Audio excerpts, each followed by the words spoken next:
የእናንተ ገመና ደብቆ የጃኒ ገመና ያወጣው የጃኒ ነገሮችን ያሳየው እናንተ እንድትተርቧት እንድታንቋሽሿት እድል የሰጣችሁ እግዚአብሔር ጃኒን መቅጣት ፈልጎ ሳይሆን ስለመረጣት ነው። ኦኬ ስለመረጣት ነው። ሁላችንም የሚያጋጥመንና የሚደርስብን ነገር ነው። የሷ በእውንና በትልቁ ሆነ እንጂ ሁላችንም ገመና አለን። ገመና ተሸክመን አዝለን ነው ምንጆረው። ነፃን ይሄ ምንም ነገር አጥፍቼ አላቅም ብፁዕ ነኝ የሚለው አስተሳሰባችንን ተወውና ማለት ነው። ሁላችንም ገመና አዝለን ትከሻችን ላይ እዚህ ጋር አድርገን ነው ምንዞረው። ቢወጣ የለንም እኛ አቅሙም የለንም ኃይሉም የለንም። ፈሪዎች ነን። ራይት ጃኒ ግን ሁሉም ነገር በግልጽ ያሳየቻችሁ ሰው ነች። ጥንካሬዋም ያሳያል። ጥንካሬዋ ያሳያል። መነሻዋ ያሳያል። እግዚአብሔር ወዴት እንዳለማት ያሳያል። በቅርብ ጊዜ ታያላችሁ መድረክ ላይ ወጣ ስትናገር።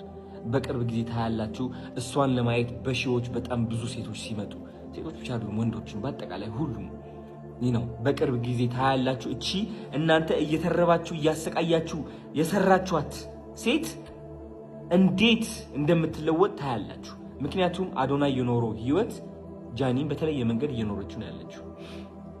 ታስታውሳላችሁ የዛኔ የወቸው ጉድ ጊዜ አንዲት የተቆረጠች ቪዲዮ ወጣ ሀገር ሙሉ ነበር የጠላኝና ሀገር ሙሉ ነበር ያንቋሸሸኝ። ያ ጊዜ እዛ ቦታ ላይ ሆኜ ሳስበው የወደቅኩኝና ህይወቴ የተበላሸ ነበር የመሰለኝ። ግን አይደለም። ህይወቴ በትልቁ ተቃና። ህይወቴ በትልቁ ተባረከ። አዶናይ መጣ። ያ እናንተን ለማስደሰት የኖረው አዶናይ ጠፍቶ አዲሱ አዶናይ ተገነባ። መንገዴ ወጣልኝ። እውነት ለመናገር አንዳንዴ ማለት ነው ምን አለበት ሁሉም ሰው ቢተርበኝ፣ ሁሉም ሰው ምን አለበት ቢጠላኝ ብላችሁ አታስቡ? ምክንያቱም ሰው አስደሳች እና አስመሳይ ስለነበራችሁ እድሜ ልካችሁ ይነዋት በዚህ አስመሳይ ማንነቴ እንደውም ይጥሉኝና አዲሱ ማንነቴ ይምጣ አዲሱ ማንነቴ ይምጣ ብላችሁ አታውቁም? ያ ቀን አጋጥሞኝ ነበር። እኔ አንዲት እናት ጥቁር ነጠላ ለብሳ ልጆችን ገደልክብኝ ብላ ስትናገርና ስታለቅስ ከዛ ደግሞ 80,000 ላይክ አግኝታ ኮሜንቶቹ ደግሞ የኔ ስድቦች ሲሆኑ የዛኔ አዲሱ አዶናይ ተወለደ። የዛኔ ሰው ማስደሰት አቆምኩኝ። የዛኔ ከሰው ተቀባይነት በፊት የኔ ዓላማ መስማት ጀመርኩኝ። አያችሁ ሰው ኖኖ እያለኝ እኔ እችላለሁ ለራሴ፣ አትችልም እያሉኝ እችላለሁ ላለሁ።